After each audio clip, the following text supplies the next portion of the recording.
All right, let's get right into it. You've probably heard this term deep learning thrown around a lot. And yeah, it kind of sounds like something straight out of science fiction, right? But here's the thing. This super powerful type of AI is already woven into our daily lives, way more than you might realize. And no, that's not an exaggeration. Seriously, from the moment you check your route to work, to picking a movie on a Friday night, to just asking your phone what the weather is going to be, you're talking to a deep learning model. It's the invisible engine that makes so much of our modern world tick. I mean, just think about it for a second. When you ask Siri or Alexa a question and it actually understands you, that's deep learning. When Netflix just knows you're going to love that weird new documentary, that's deep learning too. And you know what's really wild? When you can go into Google Photos and just type beach and it finds every picture you've ever taken at the beach, yep, you guessed it. It's already here and it is incredibly powerful. So, what is this magic really? How does it all work? Well, to get that, we need to kind of peek inside what you could call its digital brain and figure out what makes it so different from other kinds of AI. Okay, here's the absolute key difference. With older traditional machine learning, you needed a human expert to basically sit down and tell the machine what to look for. You'd have to say, hey, look for these specific features, like the shape of an ear or the number of doors on a car. But deep learning, it completely flips the script.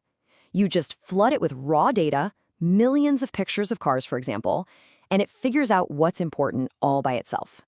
And the way it pulls this off is by using something called an artificial neural network. And this is cool. The entire concept is modeled directly on our own brains. It's this complex web of interconnected digital neurons that fire and pass signals to each other, working together to process information. You know, a lot like the neurons in our own heads do. And when you break it down, the basic setup is actually pretty simple. First, you've got the input layer. This is just where the raw data comes in, say all the pixels from a photograph.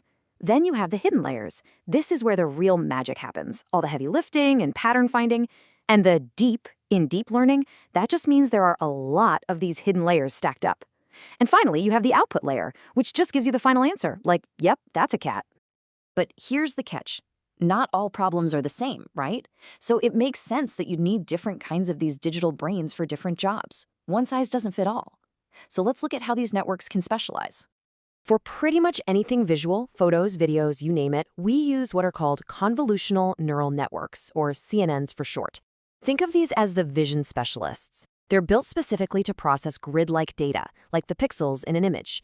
This is the tech that's behind stuff like facial recognition and the vision systems in self-driving cars.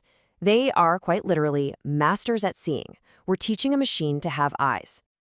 Okay, but what about data that comes in a sequence? You know, like words in a sentence or notes in a song? For that, we turn to recurrent neural networks, or RNNs.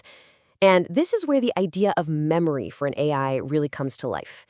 An RNN has this little feedback loop that lets it remember what it just saw or heard a moment ago. That's absolutely crucial for understanding the context of a conversation. This is the brain behind things like Google Translate and Siri. So these networks can see, they can remember, but how in the world do they get so good at it? Well, this is maybe the most fascinating part of all. It all comes down to learning from mistakes. Just millions and millions of them. I mean, really, let that sink in for a second. We're not programming it with a bunch of rules. So how does it go from knowing absolutely nothing to becoming a world-class expert? It all starts with something called a loss function. The easiest way to think about this is like a score that tells the network how wrong it was. It makes a guess. We compare that guess to the actual right answer, and the loss function spits out a number. A really high number means the guess was way off. A really low number means it's getting warm. That score then triggers a process called backpropagation, which, I know, sounds complicated, but it's really just this simple learning loop.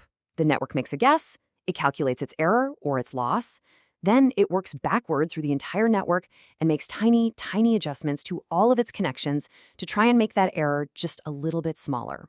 And then it does the whole thing again and again and again, millions, sometimes billions of times. That relentless process of tiny corrections is how it starts to see patterns that are completely invisible to us. And this whole learning process can be aimed at different goals, right? Sometimes the goal is what we call regression.